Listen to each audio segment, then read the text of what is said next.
I've made a mess of everything. It all started on New Year's Eve, at a party thrown by my boss, Marcus.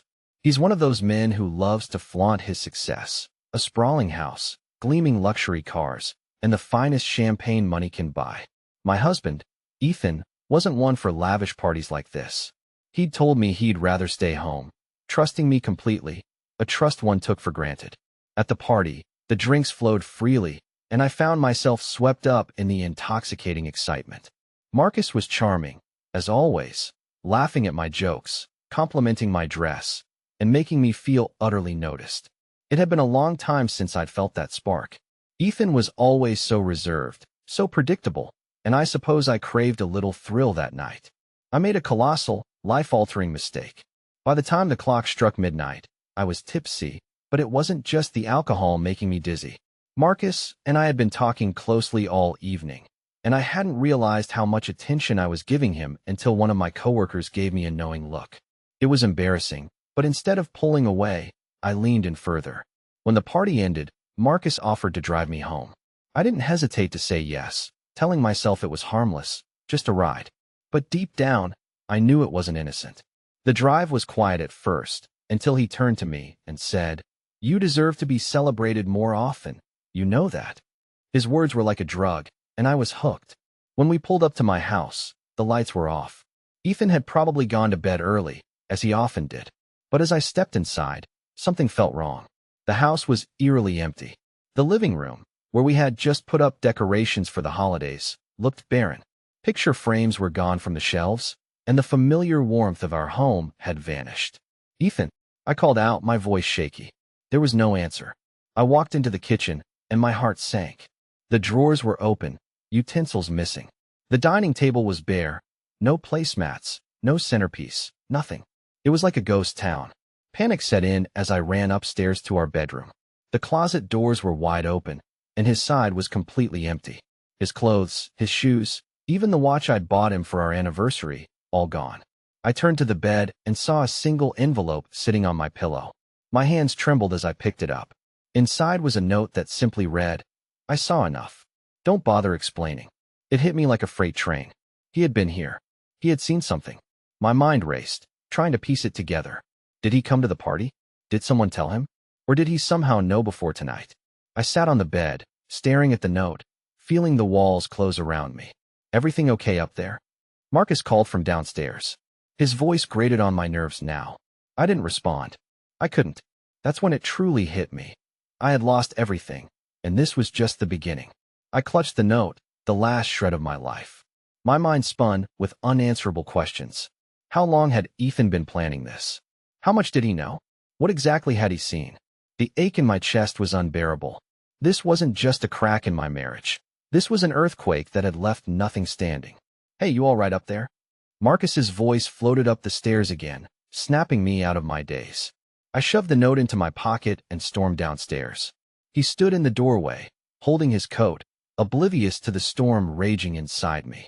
"You should go," I said, trying to keep my voice steady. "Go? Are you sure?" "You don't look." "I'm sure," I interrupted, harsher than I intended. The last thing I needed was him lingering around, making things worse. He gave me a confused look, but didn't argue. As the door clicked shut behind him, the silence in the house became deafening. I began pacing, my thoughts a whirlwind of panic and guilt. The house wasn't just empty, it was stripped of everything that mattered. The pictures from our vacations, the little knickknacks we had collected over the years, even the coffee mug he used every morning, they were all gone. It was like Ethan had surgically erased himself from my life in one swift strike. I found myself in the kitchen, staring at the fridge. The magnet calendar we used to keep track of our schedules was missing. He always joked about how I never updated it, but he still loved seeing it there. That stupid calendar. It was such a small thing, but its absence felt like a dagger in my heart. Then it hit me, the bank account. My hands shook as I grabbed my phone and opened the app. My stomach dropped when I saw the balance, practically empty. Ethan had taken everything, the savings, the checking. It was all gone. The man I had betrayed had thought of everything, leaving me with nothing but an empty shell of a house. My knees buckled, and I slid to the floor, tears spilling out, hot and uncontrollable. This wasn't just guilt anymore, it was despair. How could I have been so blind, So selfish. I had everything, a stable life, a loving husband, and I threw it all away for a fleeting moment of attention from someone who didn't even matter. As I sat there, wallowing in the ruins of my life, a new thought crept in. Where had Ethan gone? He didn't have family nearby, and he didn't have many friends. He was always a bit of a loner, happy to stay in his comfort zone. If he had planned all this, where would he go? And more importantly, was he ever coming back? I tried calling him, but it went straight to voicemail. I sent a text. Ethan, please, let's talk. I'm sorry, I need to explain. It delivered, but no response. The emptiness in my chest grew, and I realized that I might never hear from him again. He had done more than just leave. He had vanished. Hours passed as I sat in that empty house, replaying everything in my head. I thought about the years we spent building this life together, the sacrifices he made to support me when I went back to school, the nights we spent planning our future. And now it was all gone, shattered by my own reckless choices. Around 3 a.m., I finally forced myself to move. I needed answers, some kind of direction. I grabbed my coat and car keys and headed out. Maybe someone had seen him, or maybe he left a clue somewhere. I drove aimlessly, my eyes scanning the streets for his car, but there was nothing. It felt like chasing a ghost. I ended up at his favorite diner, hoping he might have gone there. The waitress recognized me and gave me a sympathetic smile. Rough night? She asked, pouring me a cup of coffee. I didn't have the strength to lie. Have you seen Ethan? I asked, my voice barely above a whisper. She shook her head. Not tonight. Everything okay? Yeah. I lied, forcing a smile. Just couldn't sleep. I left the diner feeling even more lost than before. The realization was sinking in. Ethan wasn't just hiding. He didn't want to be found. When I got back home, the first rays of sunlight were creeping over the horizon. I walked into the house and froze. Something was different. On the kitchen counter, there was an envelope. I hadn't seen it before. My heart raced as I approached it. Inside was a single sheet of paper with Ethan's handwriting. It read, "You'll hear from me when I'm ready. Until then, don't bother looking. I won't be found." And just like that, the walls closed in again. I was alone, truly alone. I spent the next few days trapped in a fog of regret and confusion. Each passing hour without a word from Ethan felt like a lifetime. Every time my phone buzzed, my heart would leap, hoping it was him, but it never was. The silence was suffocating, and the emptiness of the house only amplified the guilt gnawing at my soul. I tried to function like a normal person. I went to work, plastering on a fake smile that fooled no one. My coworkers knew something was wrong. Some asked if I was okay, but I brushed them off with vague answers. The truth was too humiliating to share, and I wasn't ready to face the whispers and judgment. Marcus, of course, noticed my mood. He cornered me in the break room one afternoon, his voice dripping with feigned concern. "Hey, you've been off lately. Is everything okay at home?" I wanted to scream at him, to tell him that he was the reason my life had fallen apart, but I couldn't. Instead, I just nodded and mumbled something about being tired. He didn't push, but the look in his eyes told me he knew there was more to the story. That night, I returned to the empty house, and for the first time, I truly understood what loneliness felt like. I sat in the living room, surrounded by the ghosts of our life together. The photos that used to line the walls were gone. The couch where we'd binge-watch TV shows on lazy Sundays felt cold and foreign. Even the faint scent of his cologne that used to linger in the air had disappeared. I spent hours replaying that night in my mind, dissecting every detail. Had Ethan been watching me at the party? Did someone tell him what happened? Or had he simply pieced it together from my actions over the years? The questions were endless, and the answers felt out of reach. Then, just when I thought I couldn't sink any lower, my phone buzzed. It was a text from an unknown number. "You don't deserve him. You never did. He deserves better, and he'll get it now." My heart stopped. Who was this? Was it someone from the party? A friend of Ethan's? Or, God forbid, Ethan himself? I stared at the message, my mind racing with possibilities. I tried calling the number, but it went straight to voicemail. Whoever it was didn't want to talk. They just wanted to twist the knife. The message sent me spiraling. I spent the night pacing the house, unable to sleep. Every shadow felt like it was mocking me, reminding me of how I destroyed my own life. By the time morning came, I was exhausted, but the thought of facing another day at work felt unbearable. Still, I dragged myself out of bed and forced myself to go. The moment I walked through the office doors, I felt the weight of everyone's eyes on me. Had they heard? Did they know? My paranoia was eating me alive. Marcus pulled me aside during lunch, his voice low and serious. Listen, Chloe, I don't know what's going on, but if you need to talk, I'm here.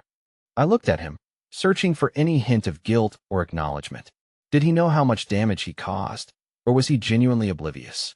Either way, I couldn't handle his pity. Thanks, but I'm fine, I lied, forcing a weak smile.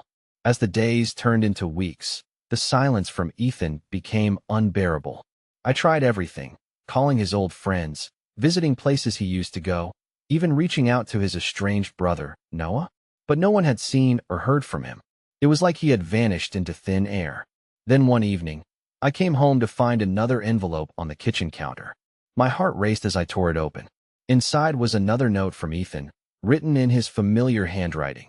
You're probably wondering where I am, but that's not the question you should be asking. The real question is, why I left. Think about it. Reflect. When you're ready to face the truth, maybe I'll consider coming back. Until then, don't waste your time looking for me. The message was vague, cryptic, and infuriating. I wanted answers, real answers, but instead all I got were riddles. I couldn't tell if he was trying to punish me, teach me a lesson, or both. All I knew was that I was drowning in guilt, and the one person who could save me was nowhere to be found. Days blurred into weeks, and my life became a routine of emptiness. Work, home, sleepless nights, repeat. The note Ethan had left haunted me. Every word felt like a dagger, twisting deeper with each passing day. I read it over and over, trying to decode what he wanted me to do, how I could possibly face the truth when the truth was already unbearable. The unknown number that had sent the cryptic text didn't contact me again, but the silence was somehow worse. It left me paranoid, jumping at every notification, every shadow in the house. I kept wondering if someone was watching me, judging me from a distance. I didn't know if it was Ethan, someone he'd confided in, or my own guilty conscience. One night, as I sat on the couch scrolling aimlessly through old photos on my phone, I stumbled across a picture of Ethan and me from a few years ago. We were at the Grand Canyon, smiling like we didn't have a care in the world. I remembered how he had planned that trip as a surprise for our anniversary. He'd spent months saving up, booking the perfect hotel, even arranging a sunrise helicopter ride. I hadn't appreciated it enough back then. I complained about the early wake-up time and the heat. But now, looking at that picture, all I could think about was how much effort he'd put into making me happy, and how little I'd done in return. The guilt was crushing. I knew I'd hurt him in ways I couldn't undo, but was there any way to make it right? Could I ever convince him to come back, or had I burned that bridge forever? Desperate for answers, I decided to reach out to the one person who might know something. Ethan's brother, Noah. They weren't particularly close, but Noah was practical and blunt. If Ethan had confided in anyone, it would be him. I called, and to my surprise, he picked up on the second ring. Wow, Chloe, Noah said, his voice laced with sarcasm. Didn't expect to hear from you. I need to talk to you about Ethan, I stammered, feeling the weight of his judgment through the phone. There was a long pause. I haven't heard from him, Noah finally said. But if I did, I'm not sure I'd tell you. His words hit me like a slap. Noah, please. I know I screwed up, okay? I just need to know if he's okay. Noah sighed, and for a moment, I thought he might hang up. But then he said, look, if he wanted you to know where he is, he'd tell you. Maybe you should think about why he doesn't. The line went dead. I stared at my phone, feeling a fresh wave of despair. Even Noah, who had always been polite if distant, was done with me. It was clear that Ethan's disappearance wasn't just about him hiding. It was about cutting ties, erasing me from his life entirely. But why leave the notes? Why give me breadcrumbs if he didn't want me to follow them? That night, as I lay in bed, the house felt colder than ever. I couldn't sleep, so I got up and started rummaging through the few things Ethan had left behind. His side of the closet was empty, except for one shirt that must have slipped off the hanger. I held it up, breathing in the faint scent of his cologne. It felt like holding on to a ghost. Then I noticed something odd. The shoe box he used to keep under the bed was missing. It wasn't just any shoe box. It was where he kept all our important documents, birth certificates, bank records, the title to the house. The realization hit me like a punch to the gut. He hadn't just left me. He had prepared for this. I spent the next several hours tearing through the house, looking for anything he might have missed. In the back of a drawer, I found an old USB drive with his initials on it. I plugged it into my laptop, hoping for some clue, but what I found left me speechless. The drive contained folders labeled with dates going back almost a year. Inside were screenshots of text messages, photos, even call logs. He had been tracking me, my phone, my movements, my interactions. One folder was labeled Marcus. My stomach churned as I opened it. There, in black and white, was every flirty text, every late-night call, every excuse I had made about working late. He had known for months. The last file in the folder was a video. With trembling hands, I clicked on it. It was from the night of the New Year's Eve party. The footage was grainy, like it had been recorded from a distance, but it was unmistakable. There I was, laughing too hard at Marcus's jokes, leaning in too close, touching his arm, and then the kiss. A quick, fleeting kiss, but enough to confirm everything. I slammed the laptop shut, my heart racing. Ethan hadn't just suspected me. He had proof. He had seen it all, and instead of confronting me, he had bided his time, planning his escape. Now, more than ever, I understood the words in his note. Face the truth. The truth was, I had destroyed everything, and now I had to figure out what to do with the ruins. After that night, I felt like a prisoner in my own mind. The video, the notes, the empty house, it was all I could think about. Ethan hadn't just left. He'd orchestrated his exit with precision, leaving me to sit in the wreckage of my own decisions. I was angry at him for his coldness, but mostly I was furious at myself. How had I let things get so far out of control? I spent days trying to decide my next move. Should I try to find him, apologize, beg for forgiveness? But the truth was, I didn't even know where to start. He'd left no clues, no trails to follow, just those cryptic notes and the USB drive. His way of forcing me to confront the truth about what I'd done. Desperate for answers, I decided to visit Marcus. I wasn't sure what I was looking for. Maybe closure, maybe someone to share the blame with. But I needed to talk to someone who understood at least part of what I was going through. It wasn't easy convincing myself to face him after everything, but I didn't have much of a choice. He was the only one who knew the whole story, or at least his version of it. When I arrived at Marcus's office, his assistant gave me a wary glance. "He's in a meeting," she said curtly, clearly unimpressed with my disheveled appearance. I didn't care. I pushed past her and opened the door. Marcus was sitting at his desk, mid-conversation with another man in a suit. His expression darkened when he saw me. "Chloe, what are you doing here?" he asked, his voice slow and tense. "We need to talk," I said, ignoring the other man's curious glance. Marcus sighed, muttering an apology to his colleague before ushering him out of the office. When the door clicked shut, he turned to me, his irritation evident. "This isn't the time or place for whatever this is. Ethan's gone." I blurted out, my voice trembling. "He left. He emptied the house, the accounts, everything. He knew Marcus. He knew about us." Marcus froze for a moment before running a hand through his hair. "I told you this would happen if you weren't careful," he said, his tone more accusatory than sympathetic. "Are you serious right now?" I snapped. "You're blaming me? You were just as involved in this as I was." He leaned against his desk, arms crossed. "I didn't force you to do anything, Chloe. You made your choices." His words hit me like a slap. I had come here looking for support, maybe even some kind of shared accountability, but instead he was throwing me under the bus. The man I had risked everything for wasn't just uninterested in helping me. He was actively distancing himself from the fallout. "I can't believe this," I said, my voice breaking. "You don't even care, do you?" Marcus shrugged, his indifference like a dagger to the heart. "Look, I'm sorry your husband left, but that's your problem, not mine. I have my own life to worry about." I stared at him, stunned. The man who had once seemed so charming, so attentive, was nothing more than a selfish opportunist. He didn't care about me. He never had. I turned and walked out without another word, slamming the door behind me. When I got home, the house felt colder than ever. I collapsed on the couch, burying my face in my hands. I had burned my marriage to the ground for a man who couldn't even be bothered to offer me a shred of comfort. The weight of my decisions was crushing. Later that night, as I lay awake staring at the ceiling, my phone buzzed. My heart leapt, hoping against hope that it was Ethan. But when I looked at the screen, it was another message from the same unknown number. "You don't know the full story yet, but you will soon." My breath caught in my throat. What did that mean?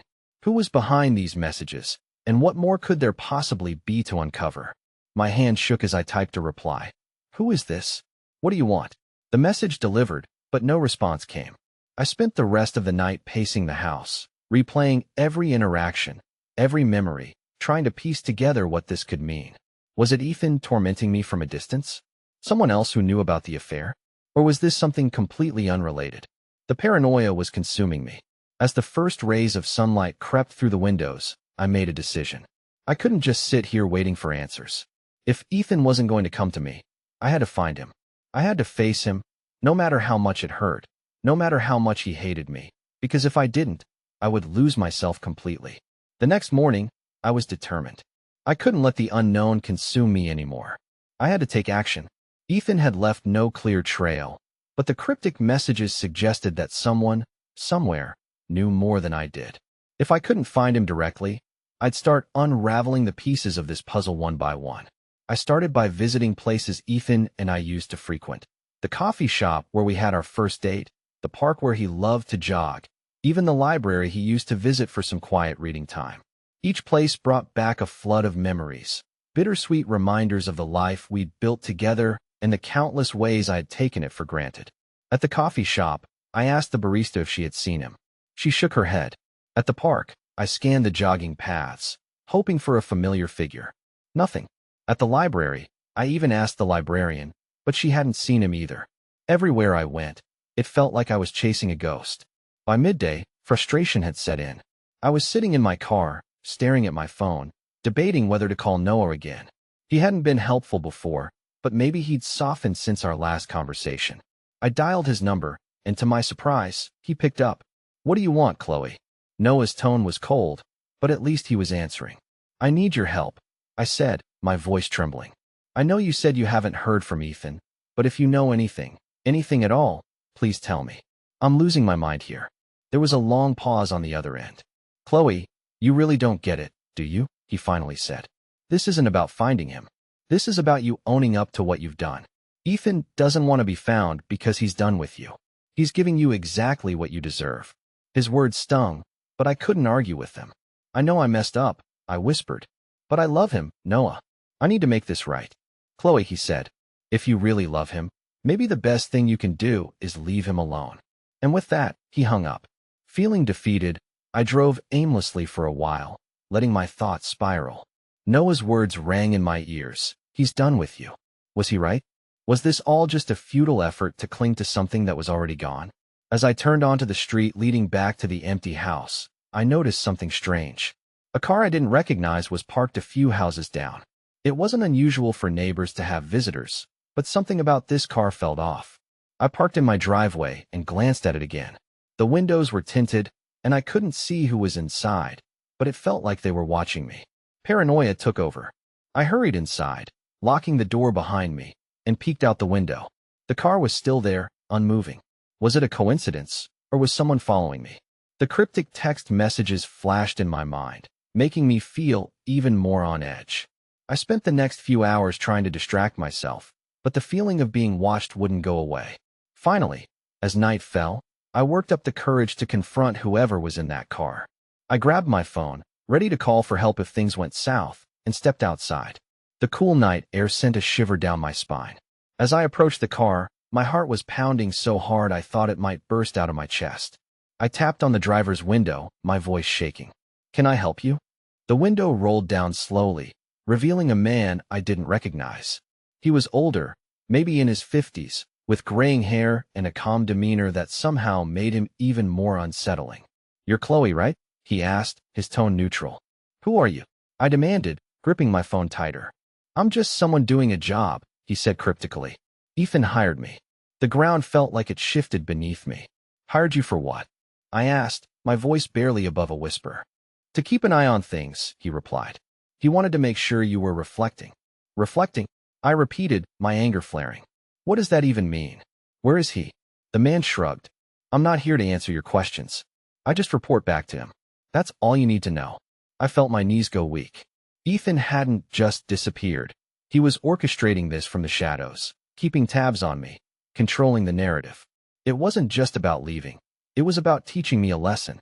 Does he hate me that much? I asked, my voice breaking. The man's expression softened, but only slightly. I don't think it's about hate.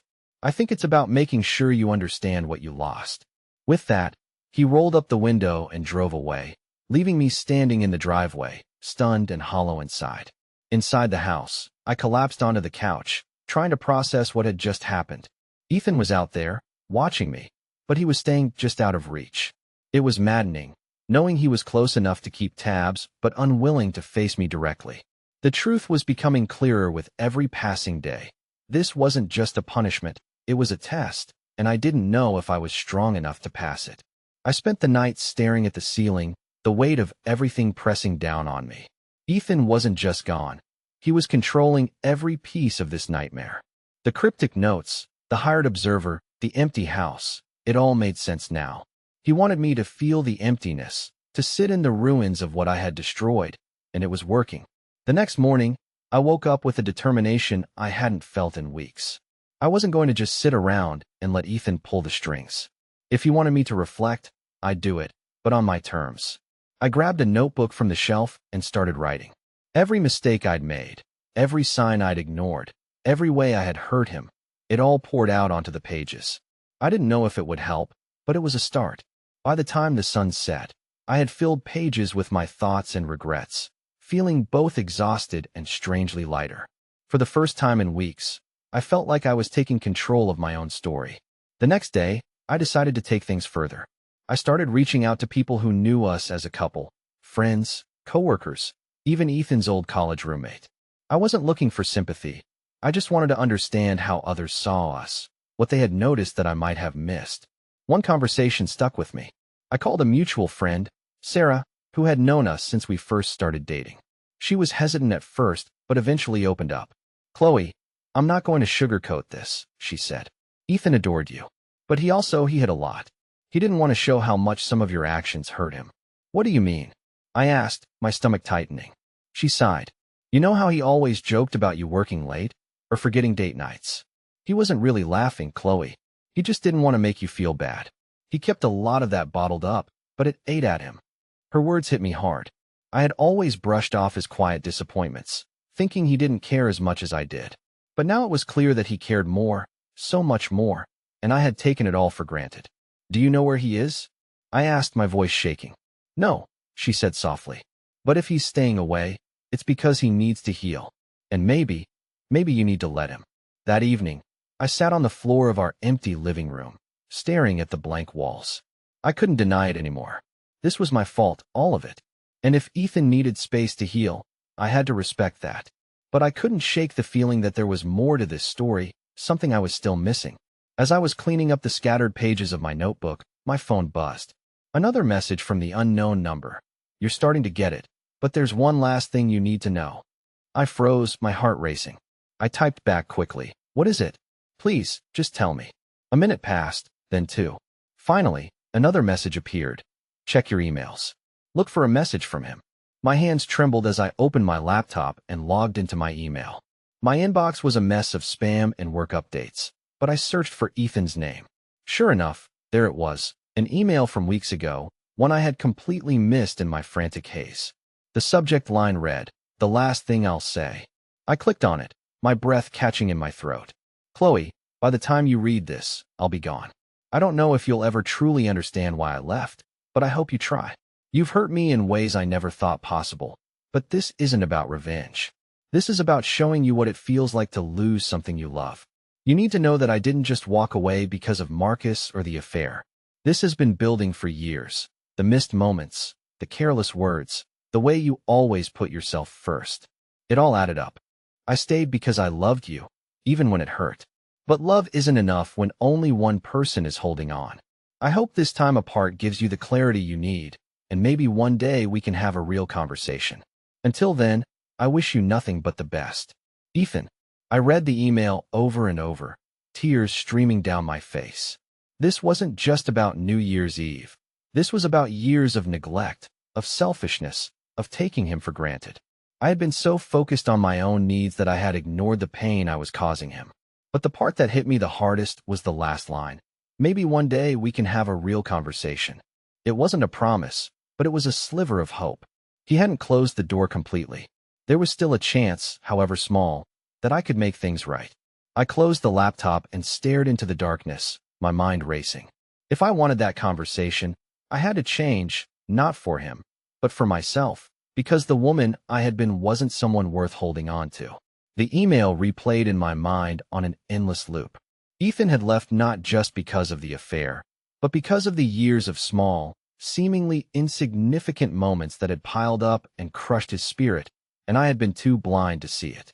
I wasn't just guilty of one night of betrayal. I was guilty of slowly unraveling the love we'd built over years. The weight of that realization felt unbearable, but as heavy as it was, I couldn't let it paralyze me. Ethan's words had given me a shred of hope, a chance, however slim, to prove I could be better. If he ever came back, if he ever wanted that real conversation, I needed to be ready. The next few weeks became a period of transformation. I deleted Marcus's number and cut off any lingering ties to the man who had been nothing but a catalyst for my mistakes. I couldn't change the past, but I could control who I allowed in my life moving forward. I threw myself into therapy, something I'd resisted for years. Sitting across from a stranger, bearing my soul, was terrifying, but it was also cathartic. I began to unpack not just my marriage, but the deep-rooted insecurities and patterns that had led me to sabotage the best thing I ever had.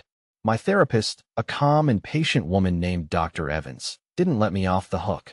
She made me confront the ugliest parts of myself, the parts I'd ignored for far too long. "Chloe," she said during one session, "you've spent a lot of time focusing on what you've lost, but have you thought about what you still have? What you can still build, even if Ethan never comes back?" Her question struck a nerve. I had been so consumed by my guilt and regret that I hadn't even considered the possibility of moving forward without him. The idea was painful, but it was also freeing. If I couldn't undo the past, I could at least create a future I could be proud of. One evening, as I was sorting through some old boxes, I found a journal Ethan had given me years ago. I had barely written in it, dismissing it as a cheesy gift at the time. But now, it felt like a lifeline. I opened it and began writing, pouring out my thoughts, my regrets, my hopes for the future. It became a nightly ritual, a way to process everything I was feeling. I also started volunteering at a local shelter, something Ethan had always talked about doing, but we never got around to. Helping others gave me a sense of purpose I hadn't felt in years, and it reminded me of the kind, selfless man I had fallen in love with. In a way, it felt like honoring him, even from a distance. Then one night, something unexpected happened. I came home to find another envelope on the kitchen counter. My heart raced as I tore it open, but this time there was no cryptic note. Instead, there was a single piece of paper with an address written on it. No sign, no explanation, just an address. I stared at it, my mind racing. Was this from Ethan? Had he finally decided to reach out? Or was this another test, another way to see if I was truly ready to face him?